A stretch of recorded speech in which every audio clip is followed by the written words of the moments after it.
The laughter hit like a slap. Not the warm kind of laughter that fills a room with joy, but the sharp, cruel kind that cuts the air and makes everyone else shrink into silence. It came from a man who believed he was untouchable, a billionaire in a glass tower whose word could break careers. His chair was carved from leather and arrogance, and he leaned back with the confidence of someone who thought money was the only language worth speaking. Across from him stood a boy no more than 14. His backpack frayed at the seams, shoes scuffed from years of walking not chauffeured cars. Beside him, his mother clutched a cleaning bucket close to her chest, her eyes begging him to stay quiet. She knew what humiliation looked like. She had survived it for years, scrubbing these floors, smiling through insults just to keep food on the table. But her son wasn't built to bow his head. 9 languages. He had said, clear, calm, no hesitation. And in that moment, the marble office froze. You could feel the pause as though the city outside had stopped breathing. 9. The word was heavy, daring anyone to laugh. And of course the billionaire did. He roared so loud the glass seemed to vibrate, mocking the idea that a boy from the Bronx, the son of his cleaning lady, could possibly hold such power. Kid, you can barely speak English. The words cracked through the room, dripping with contempt. The mother whispered urgently, apologize now. Don't make this worse. She had seen men like this bury entire families with nothing more than a smirk. But the boy didn't move. He didn't blink. He simply stared back with eyes that belonged not to a child but to someone who already knew the world was unfair and had decided he would fight anyway. The silence stretched until the one who grew uneasy was not the boy but the man in the leather chair. For the first time his grin flickered. Then came the calmest, most dangerous line of all. Sir, you asked for proof. You will have it. The billionaire waved him on with a laugh, still confident this would end in embarrassment. He had no idea that within 5 minutes his empire, his reputation, and the story he told himself about who deserved power would be shaken to the core, because this was more than a boy's boast. This was a test of truth against arrogance, preparation against privilege. And the boy was holding something far more powerful than wealth. He was holding receipts. His backpack slid from his shoulder to the floor, the sound loud in the quiet office. He unzipped it slowly like a performer drawing out a reveal. His mother turned away, unable to watch. The billionaire leaned forward with mocking interest, certain that nothing inside that worn bag could matter. He was wrong. The boy's hand tightened on the zipper, and his eyes never left the man who had just mocked him. The first piece of proof was coming, and when it landed, the room would never be the same.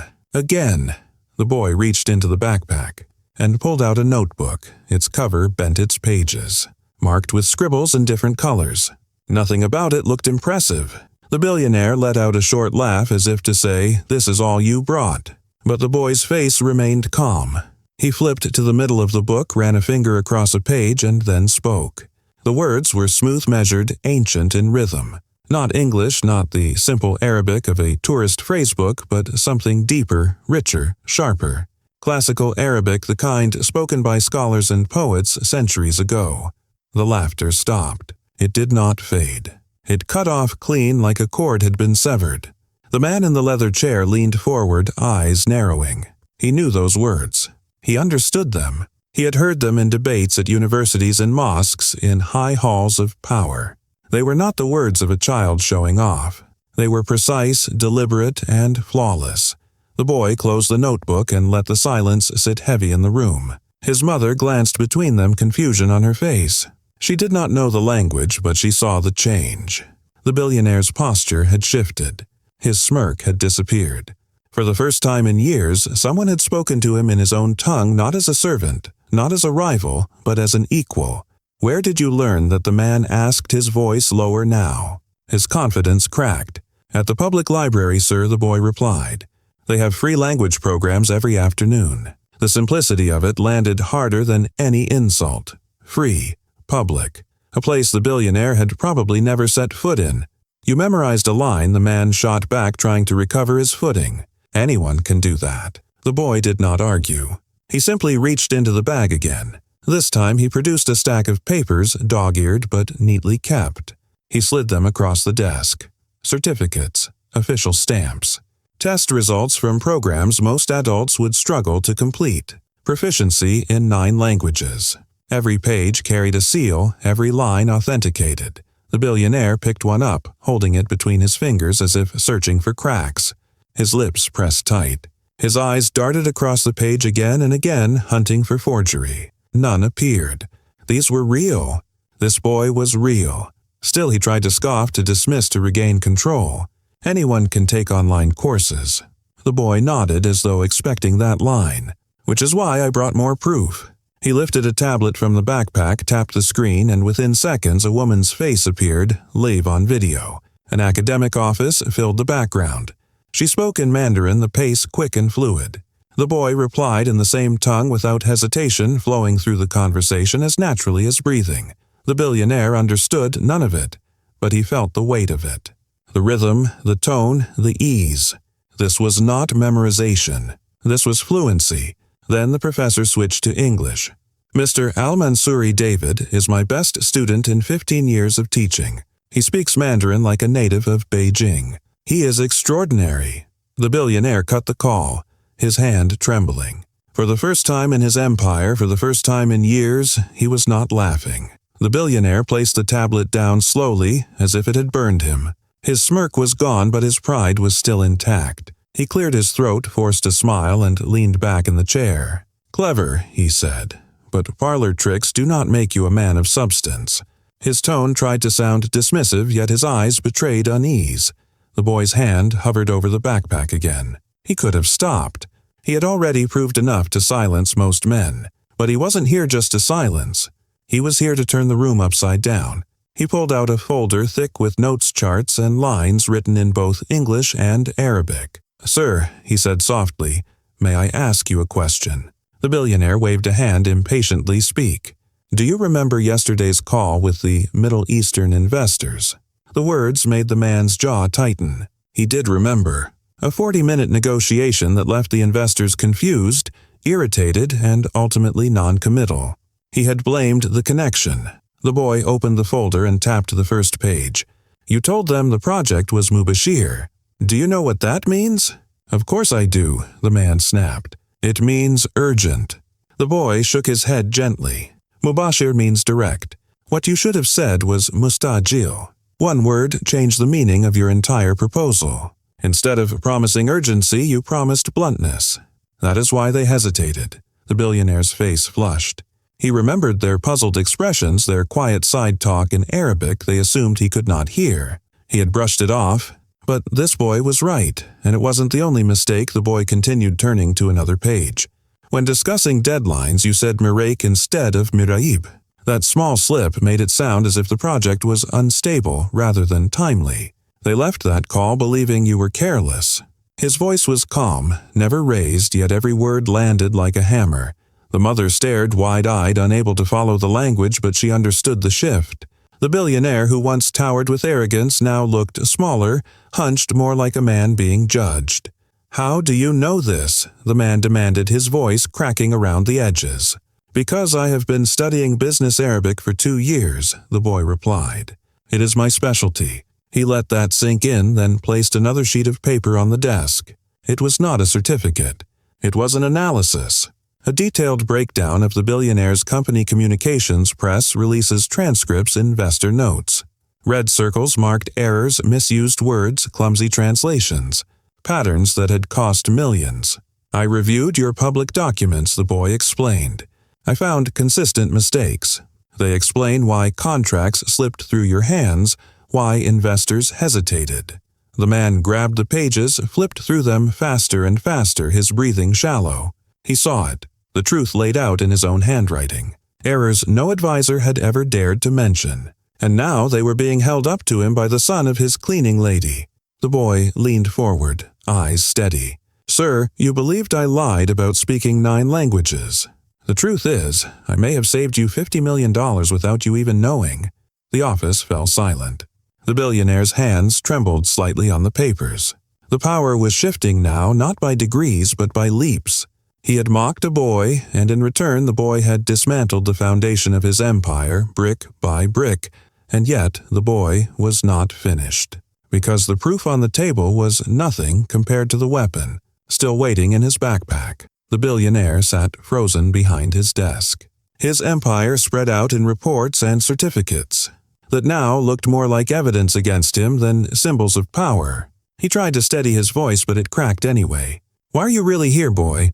What do you want?" The boy didn't answer right away. He reached into his backpack one more time, this time not for paper, not for a certificate, not for a tablet. What he lifted instead was small black ordinary. A digital recorder scratched at the edges, its red light blinking softly. The billionaire's face drained of color. "Sir," the boy said calmly, "before I answer your question, I need to show you something." He pressed play.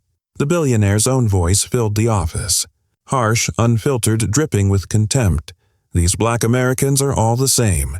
Lazy, uneducated, always blaming others for their failures. That's why I only hire Arabs and whites for important positions." The mother's hand flew to her mouth. The boy stood steady, his eyes never leaving the man behind the desk. The words hung in the air, replaying again and again like a wound being torn open in real time. The billionaire shot to his feet, his chair rolling back against the glass wall. "Where did you get that?" he demanded. His voice shook not with anger, but with panic. "In the elevator last week," the boy replied evenly. "You were speaking to your vice president about hiring policy. You didn't see me standing in the corner." "That's illegal," the man shouted, grasping for control. "You can't record private conversations." The boy tilted his head almost gently. "New York is a unilateral consent state, sir. One-party recording is enough. Completely legal. And considering it documents systematic racial discrimination, I'm sure the Labor Department would be very interested." The billionaire's chest rose and fell fast. For years he had believed he was untouchable, insulated by wealth, by lawyers, by fear. Now his own voice was about to become the weapon that could tear it all down. "What do you want?" he whispered finally. The boy didn't hesitate. Justice. He placed a contract on the desk, its pages crisp, its terms already written in detail. "Promote my mother to facility supervisor with a salary of $80,000 a year. Create a scholarship fund for kids like me from communities like mine, and hire me as your junior language consultant." "You're 14, the man snapped, though the strength was gone from his voice. "And I speak 9 languages better than anyone in your company," the boy answered without raising his tone. "You've already seen I can save you millions." The billionaire's hands trembled as he touched the contract. "How do I know you won't leak the recording?" "Anyway, because unlike you," the boy said, locking eyes with him, "believe in second chances for people who actually want to change." The room went silent again, except for the faint hum of the city outside. For the first time in his life, the billionaire realized the choice was no longer his to dictate. He could either sign or lose everything. And the recorder still blinked red in the boy's hand, a reminder that time was running out. The billionaire stared at the contract as though it were a snake coiled on his desk. His gold pen lay beside it, heavy, useless. For the first time in years, his hands shook. He looked up at the boy and saw no fear, only patience, the kind of patience that came from knowing you had already won. "You think you can blackmail me?" he said finally, his voice more plea than accusation. The boy didn't flinch. "I'm offering you a choice. Continue as you are, and this recording will find its way to every journalist, every lawyer, every investor you rely on. Or sign and prove that you are capable of change." The mother stood frozen, bucket still in her grip. Her entire livelihood hung in the air between that pen and those pages. She had lived too long in silence to believe men like this could ever bend. And yet here was her son demanding it. The billionaire's eyes darted to the recorder still blinking red, then to the boy's steady gaze, then to his mother's quiet dignity. He knew he was trapped, but more than that, he knew he deserved it. The arrogance that had fueled him for decades collapsed like glass under pressure. "Grace," he said softly, turning to her, "do you accept this promotion?" Her lips parted in shock. She looked at her son, who gave the faintest nod. "Yes, sir," she whispered, but there was steel in her voice that had never been there before. The billionaire lifted the pen. The scratch of gold against paper sounded louder than thunder in that office. He signed his name once, then again, then one final time, sealing the deal that had been forced upon him not by lawyers, not by rivals, but by a boy in Warren. shoes with a backpack full of truth. When he set the pen down, the boy reached into his bag once more. "For your information," he said calmly, "everything here today was also recorded, including you signing this contract willingly." The billionaire froze, then laughed a broken laugh, not cruel this time, but strangely relieved. "You're frighteningly smart, kid." The boy shook his head. "Not smart, sir, just prepared." The mother exhaled for the first time since the confrontation began, her shoulders trembling as if she were finally free of years of humiliation. The billionaire sank back into his chair, smaller than he had ever looked. "You just taught me the most expensive lesson of my life," he admitted. The boy tilted his head. "And what lesson is that?" "That real intelligence has nothing to do with money or birthright," the man said quietly. "It's about what you do with the opportunities you create." The boy slipped the contract back into his backpack, zipped it shut, and stood tall. "Welcome to the 21st century, Mr. Al-Mansouri." For a long moment, none of them moved. The billionaire broken the mother, reborn the boy transformed. Outside the windows, Manhattan glittered, but inside that office, the world had already shifted. 6 months later, the sound of laughter filled the Bronx Public Library, but it wasn't cruel this time. It was warm, real, the kind that echoed through the high ceilings where sunlight streamed across rows of books. At the center of a crowded table sat the same billionaire who once mocked a boy for daring to dream. Only now he was surrounded by teenagers from neighborhoods he had never stepped foot in before.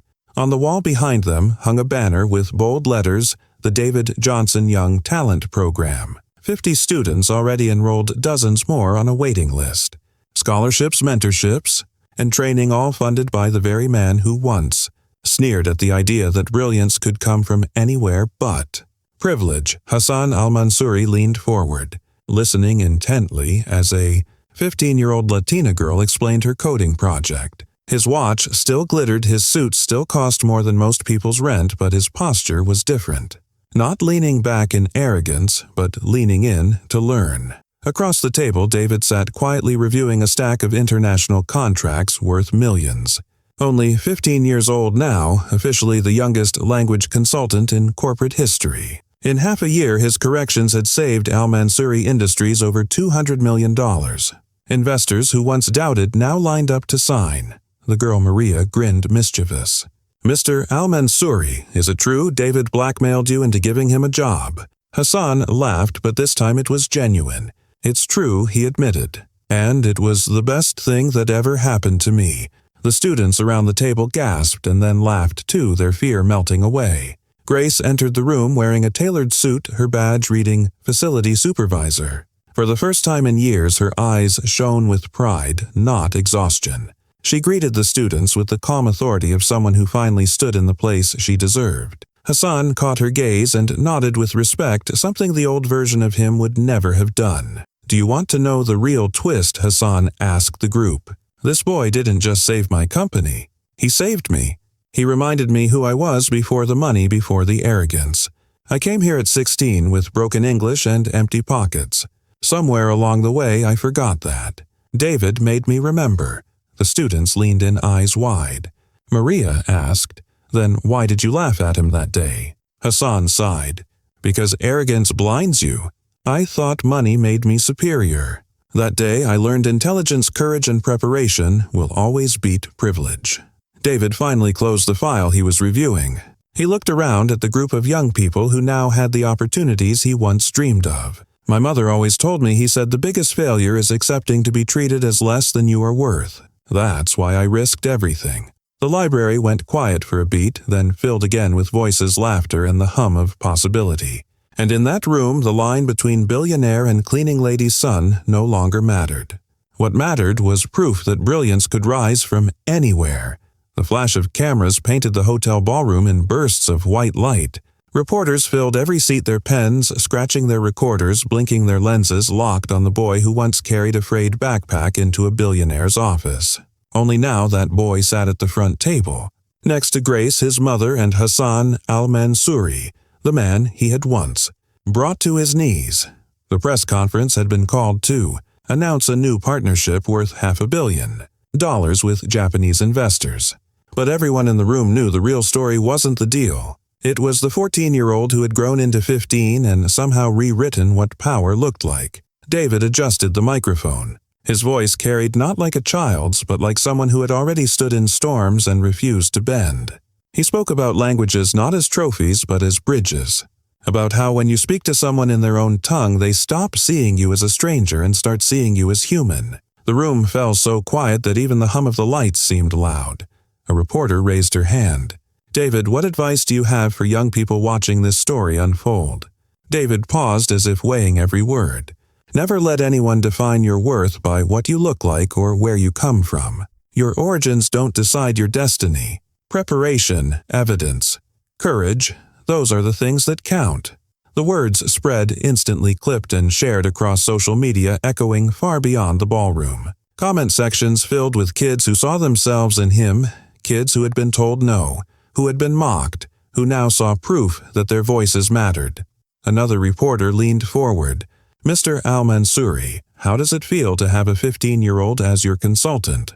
Hassan smiled a tired but genuine smile. "It feels like leadership finally makes sense. It's not about being the smartest person in the room. It's about recognizing and nurturing the intelligence of others." Grace reached over and placed a steady hand on her son's shoulder. For years, she had carried shame in silence. Now she carried pride so heavy it seemed to lift her higher. She told the press her story not polished, not rehearsed, but raw. About the night scrubbing offices, about hiding tears from her children, about watching her son confront the very man who once mocked them both and walk out victorious. The investors from Tokyo stepped forward then and confirmed what everyone already knew. In 6 months, David's translations and strategies had generated more money than years of corporate consultants combined.